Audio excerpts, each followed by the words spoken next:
ತಿರುಪತಿಯ ಬಂಗ್ಲೆಗುಡ್ಡ ಈ ಕಾಡುಗಳಲ್ಲಿ ಚಿನ್ನಯ್ಯ ಶವ ಹೂತಿದ್ದು ನಿಜ. ತನ್ನ ಸಂಬಂಧಿ ಜೊತೆಯಲ್ಲಿ ಪೊಲೀಸ್ ಪ್ರಕ್ರಿಯೆಯನ್ನ ಮುಗಿಸಿ ಶವ ಸಮಾಧಿಯನ್ನ ಆತ ಮಾಡಿದ್ದ. ಆದ್ರೆ ಜಾಗಗಳ ನಿಖರತೆಗಾಗಿ ಅವರು ನೀಲಿ ನಕ್ಷೆಯನ್ನ ಸಿದ್ಧಪಡಿಸಿದ್ರು ಈ ಗ್ಯಾಂಗ್. ಪ್ರತಿದಿನ ಉತ್ಖನನ ಬಳಿಕ ತಿಮರೋಡಿ ಮನೆಯಲ್ಲಿ ಚರ್ಚೆ ಮಾಡ್ತಾ ಇದ್ರು. ನಾಳೆ ಏನು, ಎತ್ತ, ಹೇಗೆ, ಏನ್ ಹೇಳ್ಬೇಕು ಅಂತ. ತಾನು ಹೂತಿದ್ದ ಜಾಗಗಳ ಬಗ್ಗೆ ನಿಖರತೆಯನ್ನ ಹೊಂದಿದ್ದ ಚಿನ್ನಯ್ಯ ಆ ಬಗ್ಗೆ ಗಿರೀಶ್ ಭಟ್ಟಣ್ಣನವರ ಬಳಿ ಹೇಳಿದ್ದ ಮಾಸ್ಕ್ ಮ್ಯಾನ್. 5-6 ಜಾಗಗಳಲ್ಲಿ ಅಸ್ಥಿಪಂಜರ ಪತ್ತೆಯಾಗುವ ನಿರೀಕ್ಷೆ ಇವರಿಗಿತ್ತು. ಆದ್ರೆ ಬುರುಡೆ ಸಿಗದೇ ಇದ್ದಾಗ ಭಾರೀ ಚರ್ಚೆ ನಡೆಸಿದ್ದ ಗ್ಯಾಂಗ್. ಎಲ್ಲಿ ಮಿಸ್ ಆಯ್ತು, ಹೇಗ್ ಮಿಸ್ ಆಯ್ತು ಅನ್ನುವ ಅನುಮಾನ ಅವರಿಗೆ ಕಾಡುತ್ತೆ. ಪ್ರತಿದಿನ ಉತ್ಖನನದ ಬಳಿಕ ಇದೇ ವಿಚಾರ ತಿಮರೋಡಿ ಮನೆಯಲ್ಲಿ ಚರ್ಚೆ ಮಾಡ್ತಾ ಇದ್ರು. ಗಿರೀಶ್ ಭಟ್ಟಣ್ಣನವರು ಕೂಡ ಇರ್ತಾ ಇದ್ರು. ಗಿರೀಶ್ ಭಟ್ಟಣ್ಣನವರ ಬಳಿ ಹೇಳಿದ ಈ ಮಾಸ್ಕ್ ಮ್ಯಾನ್. ಆದ್ರೆ ಅದು ಹೆಂಗ್ ಮಿಸ್ ಆಯ್ತು ಅನ್ನೋದು ಇವರಿಗೆ ಆ ನಂತರ ಕನ್ಫ್ಯೂಸ್ ಆಗುತ್ತೆ. ಅಷ್ಟು ನಿಖರತೆಯನ್ನ ಆತ ಹೊಂದಿದ್ದ. 30 ಜಾಗವನ್ನ ಗುರುತು ಮಾಡಿದ್ರು. ಆನಂತರ ಇವರೇ ತೋಡಿದ ಹೊಂಡಕ್ಕೆ ಇವರೇ ಈಗ ಬಿದ್ದಿದ್ದಾರೆ. ಇವರ ಬಂಡವಾಳ ಎಲ್ಲ ಬಯಲಾಗಿದೆ. ಇವರ ಅಸಲಿ ಮುಖ ಈಗ ಬಯಲಾಗಿದೆ. ಇವರು ಚಾಪೆ ಕೆಳಗೆ ನುಗ್ಗಿದ್ರೆ ಎಸ್ಐಟಿ ಅಧಿಕಾರಿಗಳು ನೋಡಿ ರಂಗೋಲಿ ಕೆಳಗೆ ನುಗ್ಗುತ್ತಾರೆ ಅನ್ನೋದು ಬಹುಶಃ ಇವರಿಗೆ ಗೊತ್ತಿಲ್ಲ ಅಂತ ಅನ್ಸುತ್ತೆ. ಹೀಗಾಗಿ ಇವರು ಏನೇ ಹುನ್ನಾರ ಮಾಡಿದ್ರು ಕೂಡ ಇಡೀ ರಾಜ್ಯದ ಜನರಿಗೆ ಇವರು ಏನೇನು ಹುನ್ನಾರ ಮಾಡಿದ್ರು, ಹೇಗೆಲ್ಲ ಹುನ್ನಾರ ಮಾಡಿದ್ರು, ಇವರು ತಯಾರಿ ಏನು ಎಲ್ಲವೂ ಕೂಡ ಈಗ ಬಯಲಾಗಿದೆ. ಅಗೈನ್ ಸಂಪರ್ಕದಲ್ಲಿ ದಿನೇಶ್ ಇವರು 30 ಜಾಗ ಗುರುತಿಸಿದ್ರಂತೆ. ಮಿನಿಮಮ್ 6 ಜಾಗದಲ್ಲಿ ತಲೆಬುರುಡೆ ಸಿಗುತ್ತೆ ಅನ್ನೋದು ಇವ್ರ ಲೆಕ್ಕಾಚಾರ ಆಗಿತ್ತು. ಮಿಸ್ ಆಗಿದ್ದು ಹೇಗೆ? ಅದು ಆತನಿಗೆ ನಿಖರತೆ ಇರಲಿಲ್ವಾ? ಆ ತಲೆಬುರುಡೆಯನ್ನ ಆತ ಲೀಗಲಿ ಹೂತಿದ್ನ ಹೇಗೆ ಅಂತ.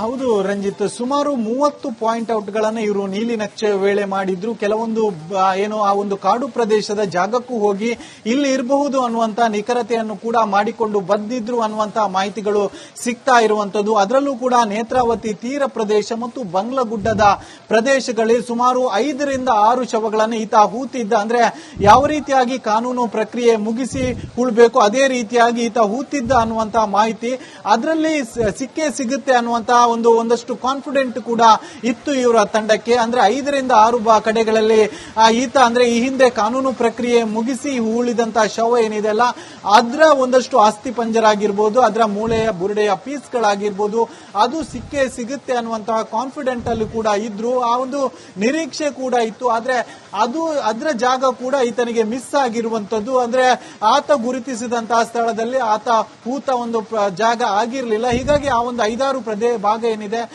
ಅಲ್ಲಿ ಮಿಸ್ ಆಗಿರುವಂತದ್ದು, ಅದು ಅದರಲ್ಲೂ ಕೂಡ ಸಿಕ್ಕಿರಲಿಲ್ಲ. ಹೀಗಾಗಿ ಆ ಬಳಿಕ ಅಂದ್ರೆ ಆ ಒಂದು ಹೂತಿರುವಂತಹ ಪ್ಲೇಸ್ ಏನಿದೆ ಅದು ಕಾನೂನು ಪ್ರಕ್ರಿಯೆ ಮುಗಿಸಿ ಅದು ಹೂಳಲಾಗಿತ್ತು. ಹೀಗಾಗಿ ಅಲ್ಲಿ ಸಿಕ್ಕೇ ಸಿಗುತ್ತೆ ಅನ್ನುವಂಥದ್ದು ಬಹಳಷ್ಟು ನಿರೀಕ್ಷೆಯಲ್ಲಿ ಈ ಒಂದು ಟೀಮ್ ಕೂಡ ಇತ್ತು. ಅದಕ್ಕೆ ಬೇಕಾದಂತಹ ಸಿದ್ಧತೆಗಳನ್ನು ಕೂಡ ಮಾಡಿದ್ರು. ಮೊದಲೇ ಒಂದಷ್ಟು ಕಡೆಗಳನ್ನು ಐಡೆಂಟಿಫೈ ಕೂಡ ಮಾಡಿದ್ರು ಅನ್ನುವಂತ ಮಾಹಿತಿ. ಆದ್ರೆ ಅಲ್ಲೂ ಕೂಡ ಇವರಿಗೆ ಯಾವುದೇ ರೀತಿಯಾದಂತಹ ಮೂಳೆಗಳಾಗಿರ್ಬೋದು, ಬುರುಡೆಯ ಪೀಸ್ಗಳಾಗಿರ್ಬೋದು ಯಾವುದೂ ಕೂಡ ಸಿಕ್ಕಿಲ್ಲ.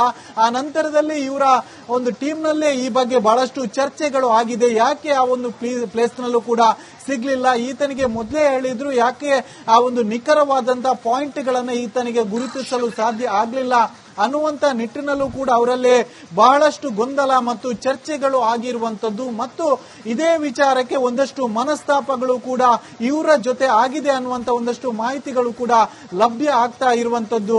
Ranjit Shiriya. Okay, thank you Dinesh ತಮ್ಮೆಲ್ಲ ಮಾಹಿತಿಗಾಗಿ. ತಿರುಪತಿಯ ಬಂಗ್ಲೆಗುಡ್ಡ ಈ ಕಾಡುಗಳಲ್ಲಿ ಚಿನ್ನಯ್ಯ ಶವ ಹೂತಿದ್ದು ನಿಜ. ತನ್ನ ಸಂಬಂಧಿ ಜೊತೆಯಲ್ಲಿ ಪೊಲೀಸ್ ಪ್ರಕ್ರಿಯೆಯನ್ನ ಮುಗಿಸಿ ಶವ ಸಮಾಧಿಯನ್ನ ಆತ ಮಾಡಿದ್ದ. ಆದ್ರೆ ಜಾಗಗಳ ನಿಖರತೆಗಾಗಿ ಅವರು ನೀಲಿ ನಕ್ಷೆಯನ್ನ ಸಿದ್ಧಪಡಿಸಿದ್ರು ಈ ಗ್ಯಾಂಗ್.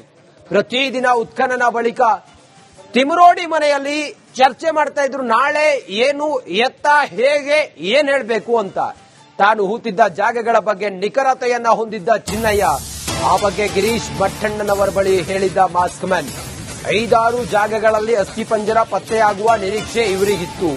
ಆದ್ರೆ ಬುರುಡೆ ಸಿಗದೇ ಇದ್ದಾಗ ಭಾರೀ ಚರ್ಚೆ ನಡೆಸಿದ್ದ ಗ್ಯಾಂಗ್. ಎಲ್ಲಿ ಮಿಸ್ ಆಯ್ತು, ಹೇಗ್ ಮಿಸ್ ಆಯ್ತು ಅನ್ನುವ ಅನುಮಾನ ಅವರಿಗೆ ಕಾಡುತ್ತೆ. ಪ್ರತಿದಿನ ಉತ್ಖನನದ ಬಳಿಕ ಇದೇ ವಿಚಾರ ತಿಮರೋಡಿ ಮನೆಯಲ್ಲಿ ಚರ್ಚೆ ಮಾಡ್ತಾ ಇದ್ರು. ಗಿರೀಶ್ ಭಟ್ಟಣ್ಣನವರು ಕೂಡ ಇರ್ತಾ ಇದ್ರು. ಗಿರೀಶ್ ಮಟ್ಟಣ್ಣನವರ ಬಳಿ ಹೇಳಿದ ಈ ಮಾಸ್ಕ್ ಮ್ಯಾನ್, ಆದ್ರೆ ಅದು ಹೆಂಗ್ ಮಿಸ್ ಆಯ್ತು ಅನ್ನೋದು ಇವರಿಗೆ ಆ ನಂತರ ಕನ್ಫ್ಯೂಸ್ ಆಗುತ್ತೆ. ಅಷ್ಟು ನಿಖರತೆಯನ್ನ ಆತ ಹೊಂದಿದ್ದ. 30 ಜಾಗವನ್ನ ಗುರುತು ಮಾಡಿದ್ರು. ಆನಂತರ ಇವರೇ ತೋಡಿದ ಹೊಂಡಕ್ಕೆ ಇವರೇ ಈಗ ಬಿದ್ದಿದ್ದಾರೆ. ಇವರ ಬಂಡವಾಳ ಎಲ್ಲ ಬಯಲಾಗಿದೆ. ಇವರ ಅಸಲಿ ಮುಖ ಈಗ ಬಯಲಾಗಿದೆ. ಇವರು ಚಾಪೆ ಕೆಳಗೆ ನುಗ್ಗಿದ್ರೆ ಎಸ್ಐಟಿ ಅಧಿಕಾರಿಗಳು ನೋಡಿ ರಂಗೋಲಿ ಕೆಳಗೆ ನುಗ್ಗುತ್ತಾರೆ ಅನ್ನೋದು ಬಹುಶಃ ಇವರಿಗೆ ಗೊತ್ತಿಲ್ಲ ಅಂತ ಅನ್ಸುತ್ತೆ. ಹೀಗಾಗಿ ಇವ್ರು ಏನೇ ಹುನ್ನಾರ ಮಾಡಿದ್ರು ಕೂಡ ಇಡೀ ರಾಜ್ಯದ ಜನರಿಗೆ ಇವರು ಏನೇನು ಹುನ್ನಾರ ಮಾಡಿದ್ರು, ಹೇಗೆಲ್ಲ ಹುನ್ನಾರ ಮಾಡಿದ್ರು, ಇವರು ತಯಾರಿ ಏನು ಎಲ್ಲವೂ ಕೂಡ ಈಗ ಬಯಲಾಗಿದೆ. ಅಗೈನ್ ಸಂಪರ್ಕದಲ್ಲಿ ದಿನೇಶ್ ಇವರು 30 ಜಾಗ ಗುರುತಿಸಿದ್ರಂತೆ. ಮಿನಿಮಮ್ 6 ಜಾಗದಲ್ಲಿ ತಲೆಬುರುಡೆ ಸಿಗುತ್ತೆ ಅನ್ನೋದು ಇವ್ರ ಲೆಕ್ಕಾಚಾರ ಆಗಿತ್ತು. ಮಿಸ್ ಆಗಿದ್ದು ಹೇಗೆ? ಅದು ಆತನಿಗೆ ನಿಖರತೆ ಇರಲಿಲ್ವಾ? ಆ ತಲೆಬುರುಡೆಯನ್ನ ಆತ ಲೀಗಲಿ ಹೂತಿದ್ನ ಹೇಗೆ ಅಂತ?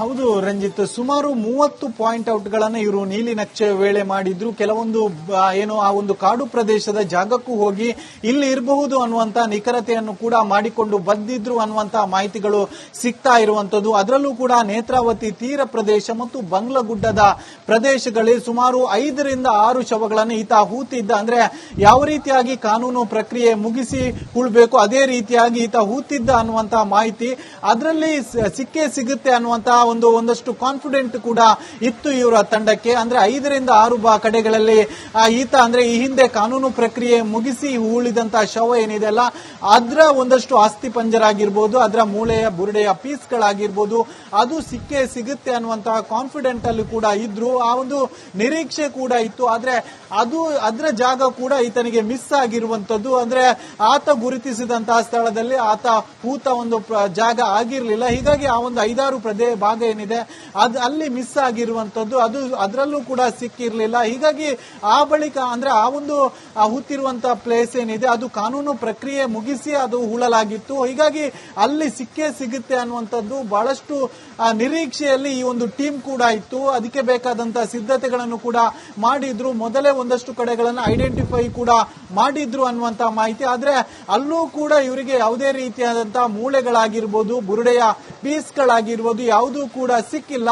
ಆ ನಂತರದಲ್ಲಿ ಇವರ ಒಂದು ಟೀಮ್ ನಲ್ಲೇ ಈ ಬಗ್ಗೆ ಬಹಳಷ್ಟು ಚರ್ಚೆಗಳು ಆಗಿದೆ. ಯಾಕೆ ಆ ಒಂದು ಪ್ಲೇಸ್ ನಲ್ಲೂ ಕೂಡ ಸಿಗ್ಲಿಲ್ಲ? ಈತನಿಗೆ ಮೊದಲೇ ಹೇಳಿದ್ರು ಯಾಕೆ ಆ ಒಂದು ನಿಖರವಾದಂತಹ ಪಾಯಿಂಟ್ ಗಳನ್ನ ಈತನಿಗೆ ಗುರುತಿಸಲು ಸಾಧ್ಯ ಆಗ್ಲಿಲ್ಲ ಅನ್ನುವಂತ ನಿಟ್ಟಿನಲ್ಲೂ ಕೂಡ ಅವರಲ್ಲಿ ಬಹಳಷ್ಟು ಗೊಂದಲ ಮತ್ತು ಚರ್ಚೆಗಳು ಆಗಿರುವಂತದ್ದು. ಮತ್ತು ಇದೇ ವಿಚಾರಕ್ಕೆ ಒಂದಷ್ಟು ಮನಸ್ತಾಪಗಳು ಕೂಡ ಇವರ ಜೊತೆ ಆಗಿದೆ ಅನ್ನುವಂತ ಒಂದಷ್ಟು ಮಾಹಿತಿಗಳು ಕೂಡ ಲಭ್ಯ ಆಗ್ತಾ ಇರುವಂತದ್ದು. Ranjit Shiriya. Okay, thank you Dinesh ತಮ್ಮೆಲ್ಲ ಮಾಹಿತಿಗಾಗಿ.